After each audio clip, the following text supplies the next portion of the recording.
Madame Caradec. Merci beaucoup, monsieur le maire. Juste en préambule, je préfère votre deuxième version quand même quand vous parlez d'Euroméditerranée. Parce que si vous voulez qu'on avance, et c'est franchement mon souhait, les administrateurs d'Euroméditerranée, on discute régulièrement. On se voit toutes les semaines. On est à des jurys ensemble. Évidemment que la deuxième ville de France, Marseille, au cœur d'Euroméditerranée, a toute sa part. Ce n'est pas un sujet. Mais je pense qu'en ayant des discussions apaisées, sans y aller au bulldozer, on arrivera à avancer plus sereinement.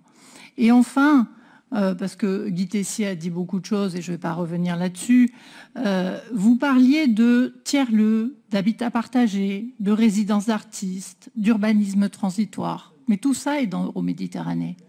Moi, monsieur le maire, si vous voulez, avec évidemment les élus de la ville de Marseille, faisons une visite d'Euroméditerranée, allons voir la transformation de ces quartiers. Euroméditerranée, évidemment, c'est du logement, mais pas que. Ce sont des espaces publics, ce sont des équipements, écoles, gymnases, ce sont des transports en commun. Le tramway, on en parlait tout à l'heure, c'est pas une lubie. Le tramway, c'est 2023. 2023, c'est demain. Et tout ça est possible grâce à Euroméditerranée. Et je pense que nous devons, plutôt que s'envoyer des petites fléchettes, travailler dans le même sens pour que l'idée merveilleuse du départ, parce que c'était quoi en 93 ? C'était lutter contre la fracture entre le Nord et le Sud. Bon, tout ça après 35 ans de socialisme à la ville de Marseille. Mais c'était l'idée de départ. Eh bien, continuons, raccrochons les quartiers nord au centre-ville, travaillons ensemble sereinement. On a encore des grands chantiers, la libération de la gare du Canet pour que ça se transforme en grand parc urbain.